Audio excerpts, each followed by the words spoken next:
Yeah. The last 2 days have been incredibly informative and inspiring, and my question now is that given the limited impact that personal resilience building activities might be able to have and the power structures in play, what are the most effective actions that every member of this audience can take today, in the next month, year, 5 years, to work towards a more sustainable future? And also, besides occasional conferences such as the one we're at today, what type of dialogue is happening around these issues, or when are we discussing these?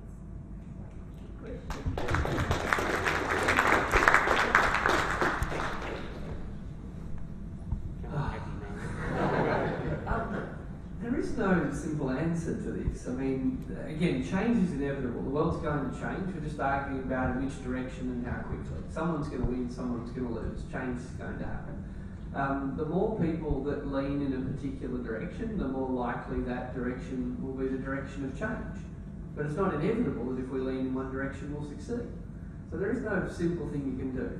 But the one thing I can guarantee you will be ineffective is fixing your own backyard up and leaving everyone else alone. If you want to change the country and you just want to fix your backyard, I guarantee that you'll fail. So they're not mutually exclusive. The question becomes, well, how can I engage in those things? And look, there's a long list, and I'm happy to talk to people. Just send me an email if you want a longer one. But, you know, write letters to politicians, but write smart letters. Write letters that start, I love you. I've always loved you. And I've voted for you my whole life. But on that thing you did yesterday, you lost me. And you can get me back if you do this one thing. Because I tell you what the letter that doesn't work is I hate you. I hate everything you've ever done. I'd never bloody vote for you. And here's why. And that's politics, guys. Like, actually, that letter from thousands of your friends expressed in ways that aren't just letters to people who will do anything to get themselves elected will change what they do. And what Solar Citizens is doing around the country is genius at the moment. If you're involved in that, congratulations, it's fantastic. Because what any backbench MP does is shit themselves when 500 people that don't look like the kind of people that usually hate them show up at a meeting and say, my vote's up for grabs and you'd better not sell me out. So, yeah, fix your life and fix your backyard and be fussy about what you buy. But if you don't get involved in politics in its broadest sense, then the people who do will win.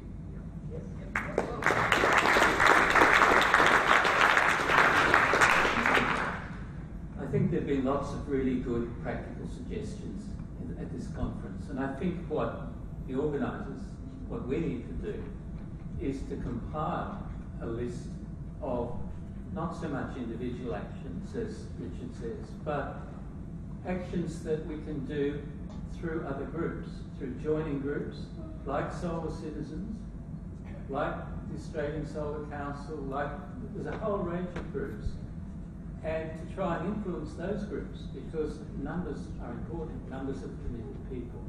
So, well, I'll certainly commit to helping others to compile a list, and please email us, email me if you like, your ideas, and we'll compile a list of possible actions, community level actions, and circulate.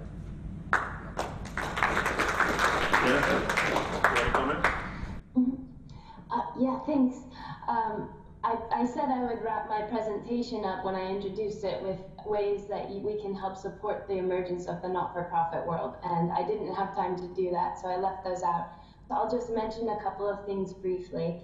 One is as consumers, you can look for not-for-profit enterprises in your local community to support and engage with. You can talk to local businesses about shifting towards a more not-for-profit way of doing business, if not switching to a not-for-profit business model. And you can have those conversations. I think it's really important that we start a bigger dialogue critiquing for-profit business, why we have for-profit business, the for-profit ethic, and highlighting the not-for-profit ethic and the emergence of not-for-profit enterprise all over the world. So, thank you. I don't know if he's whispering or talking. If you're interested in the not-for-profit sector in Australia, in 2012, the Australia Institute did a mapping exercise.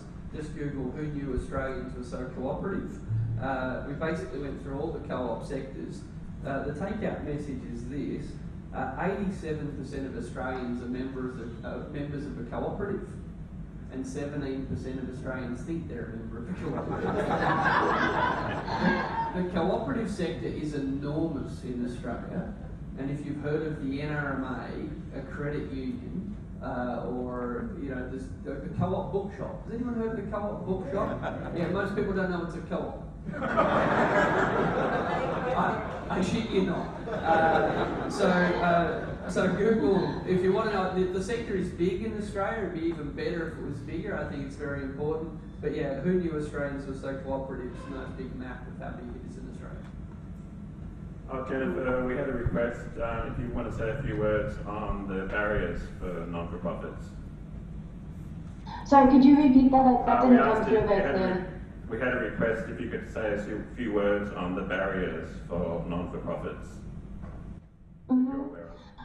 Some barriers of not, okay, before I get into that really quickly, I just want to point out that in the research we've been identifying different forms of co-ops. On that last comment, that there are not-for-profit co-op models and there are for-profit co-op models.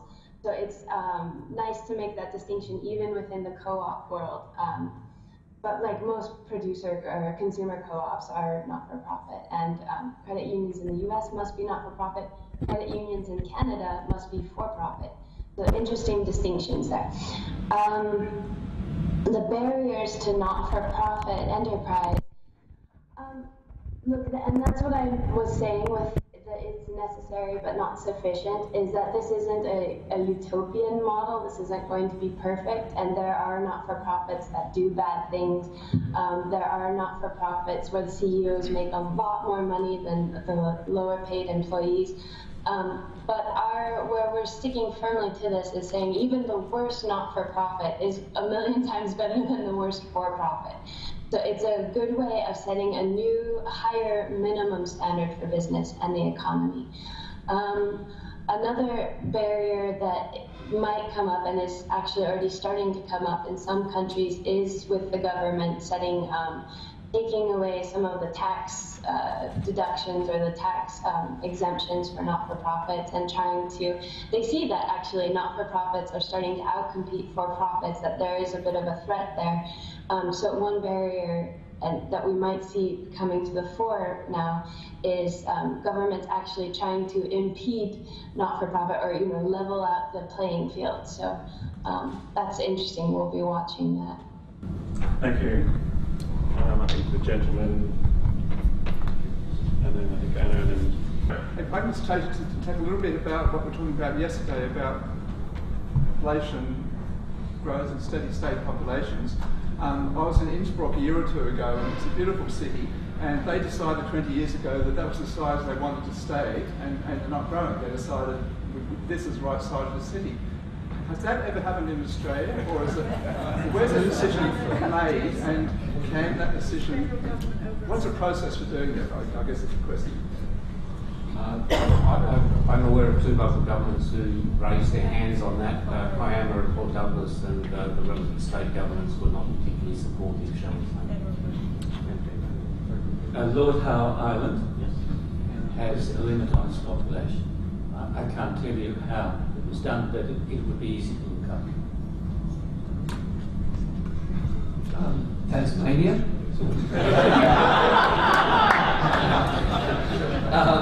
Look, I think population is a very, very, very big part of this whole debate. I don't know if that's an elephant in the room or just something, statement of bleeding obvious.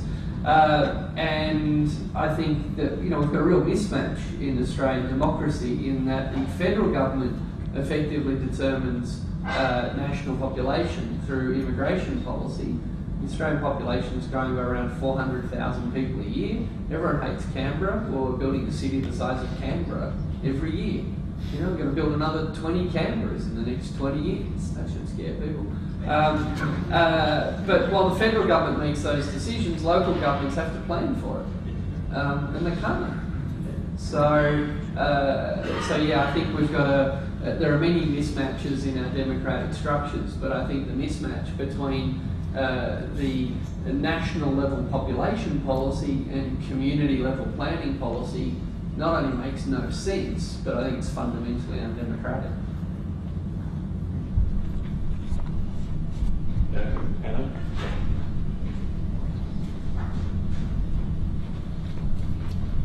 A specific question for Richard. You talked about the coal loader in the Great Barrier Reef. I wonder if the Great Barrier Reef Authority, whoever the boss is corrupt, or is the Liberal supporter, or how on earth did they give permission? And then I guess a general question for everybody. I was at the climate summit a week or so ago, and they were saying we have to talk more to the Liberals or to the Americans, the Conservatives. Are we doing that adequately, and how should we be doing it more? Look, good question. You know, I'm not a lawyer and I don't like defaming people, so corruption's a tricky word to use when you've got a microphone, but I do understand that the many people involved in the planning around that coal loader, you know, were very well informed about mining because that's the industry they work in. You know, that's one way to ensure that the Great Barrier Marine Park Authority really understands, you know, the needs of the mining industry. As for what was you saying? Oh, about talking to Conservatives. So you've got to talk to everybody. God, the thing about politicians is they're ruthless bastards. And if they're not in politics. They lost. Right? So let's be really clear. And this is my friends. If any group of politicians know that you hate the other group of politicians, they will never deliver for you. Right? Because if they know you hate the other group and you'll never vote for them, then why, of all the problems they could solve, would they solve yours? I'm sorry, this is just political calculus 101. The swinging voter, the squeaky wheel gets the oil. The swinging voter gets the outcome. And if any movement wants to line itself up solely behind one group of politicians and say it doesn't matter what anyone else ever does, I'm only ever voting for these guys, not only will everyone else ignore you, but the people you pledged your lifelong loyalty to will overlook you as well. So everyone, if you're serious about changing the country, you need to talk to everyone. I'm not into naive bipartisanship, that's just sensible politics. And look, I'm not here to speak for any particular politician or political party. No one's perfect, no one's got all the answers. But I don't think 12 months ago people thought that Clive Palmer might have defended the renewable energy target.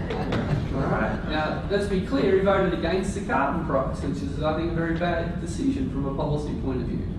You know, but if people had just assumed because he was a coal baron he was going to attack the renewable energy target, then they would have probably lost the renewable energy target by now. Talking to everybody helps, and offering to maybe vote for anybody who'll look after you will get you a lot further than telling everybody I'll only ever vote for the one person, even if they look in it. Excuse me, I used to work for the company that won the tender, the Adani coal loader. I do apologise for interrupting, but this is relevant. I used to work for a company called Asenco, and that company won the engineering tender for the Adani coal loading plant and the GBK Galilee Basin coal mine. Now, a couple of things. What Asenco was told, right, the nation state of India and the government of India was calling the shots. We were told, give them everything, give them whatever they want. The nation state of India wanted to have both of those projects in a way where the corporate footprint on Australia was as small as possible, as small as they could legally get away with. They wanted Australians to build it, and then they wanted Indian operators to come in and operate both of those terminals, but the mine and the terminal going out through the barrier reef. And what we got the distinct impression was it was a fairly high level deal. I don't know who, I don't know how, but it really did feel like part of Australia was just handed over to a sovereign country, and the deal was made by someone else. We weren't part of that discussion. So something big went down there. Now, I don't know where it's going now, because it's been knocked on the head, but what I will say is the nation state of India doesn't have a coal stockpile anymore. Right? They're down to a couple of weeks. Right? So they have to furiously import coal, which means they're about to be very, very nasty in finding more coal. And they'll be using their political efforts to make sure that they've got enough supply. Right. Thank you. Sorry. I didn't answer a question before about one single thing to do, but I won't comment on individuals I've known for a very long time, but I will say that if every public servant, including scientifically qualified ones, resign every time they have to be part of a decision they personally or professionally disagree with, there would be any left. They would run out in about 3 months, okay? But if we wanted to do something, and picking up on the politics, I think some of the examples Jennifer's put forward, if you had anything that could appeal bipartisanly across Australian politics, not-for-profit, small to medium, locally based, that created jobs, that's actually really powerful. I mean, you know, there isn't a political party that would be against that except the anti-motherhood we have apple pie party. Or, no, I think even the Liberal Democrats. I think there's just one question, the gentleman in the white shirt in the middle there. And then I think we're going to wrap it up. And there'll be a tea break so you can catch the guys afterwards. This is a question for Jennifer and probably for Richard too. What I want to ask about is what happens when a not-for-profit becomes really successful, or in particular, what are the pressures on them? And Richard mentioned the NRMA. I don't know whether Jennifer knows, NRMA was a sort of motoring organisation. It was a mutual, and we were all offered a vote about whether it should be demutualised and we would receive shares in the NRMA. I didn't fully understand it. I voted against it, and I now have shares in the NRMA. Can Richard comment on that, and perhaps Jennifer comment on that? Look, a member-owned organisation is exactly that. It's member-owned, and the assets of that organisation are owned by its members. And if at some point those members want to dissolve themselves of those assets, then they can wind up the company, value that company, and then do whatever they want with it. Now, what happened with the NRMA was that the executives who were running it thought they could be much better paid if it was a private company than if it was a co-op, and they waved the cheque under all their members' noses. Basically, would you like us to post you a cheque? You know, I'll swap you. I'll get a big pay rise if you'll vote to demutualise. So we lost a significant community asset when that happened. So yeah, look, Jennifer's made this point. Co-ops aren't perfect. Not-for-profits aren't perfect. They can make bad investment decisions. Indeed, they can be corrupt at times. But the incentives they're under are really quite different.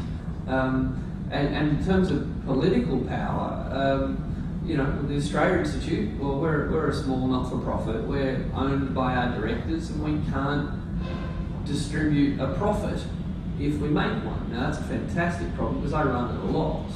But were we to make a profit, I'd be unable to post dividend checks. I don't think that prevents me from working hard. I don't think that prevents my staff from working hard. I don't think that stops my board making good strategic decisions and having good governance in place. So I think not-for-profits, broadly defined, well, let's just put it this way, there's a lot more people work for not-for-profits than work in the coal industry in Australia. If not-for-profits fell over tomorrow, it'd have a bigger impact on the economy than if the coal industry fell over tomorrow. And again, we don't really understand the economy we're in. And in the middle of the GFC, when people hated the big banks, you heard all this, if only there was an alternative. It's like, what, you mean like building societies? Or credit unions, where if you're in a bank with them, you have to be an owner of them. We really, this is going to sound a bit arrogant, you know, I'm an economist, we don't understand our economy, and we fall for the crap that people tell us about it. You know, there is no alternative except all the alternatives that are working well. You know, coal's a huge employer, except according to the ABS who says it's small. You know, like, if you just watch the news and read the newspapers, then you're just mainly being lied to, unfortunately. But all the actual information is hidden in full view. You know, Google can get you to the ABS and find out whatever you want. So not-for-profits are big in Australia, they're big in most countries, they've been around for a long time, they work really well, they're fundamentally different in motivation than for-profit companies, and we rely on them for health services, we rely on them for insurance, we rely on them for home loans. We're not talking soup kitchens here, right? We're talking about big organisations that do important things, and we get all caught up in radically transforming capitalism when it could actually be just joining a lot more co-ops, even if we don't know we're members of a co-op that's called the Co-op Bookshop. Jennifer? Yeah, I can add something to that. I agree with everything Richard just said. Thanks, that was beautifully put. And I would just like to add the role of education in all of this and how people are educated in business schools and economic schools and what role that has to play in changing that curriculum to include not-for-profit enterprise as a valid business model, because like I said, before I even started working on this, I just took for granted, and I think many people do, if not most, that business is for profit, that it's synonymous almost. And so what we're trying to do is change that notion, and getting that into business schools and economic schools would be a really great step. Thank you. Okay, thanks so much. Sorry for overrunning and sorry for questions up the Oops, back. I'm still muted. Okay. We're going to have a quick tea break. Let's be back Thanks. about 4 o'clock. And please thank our panelists here and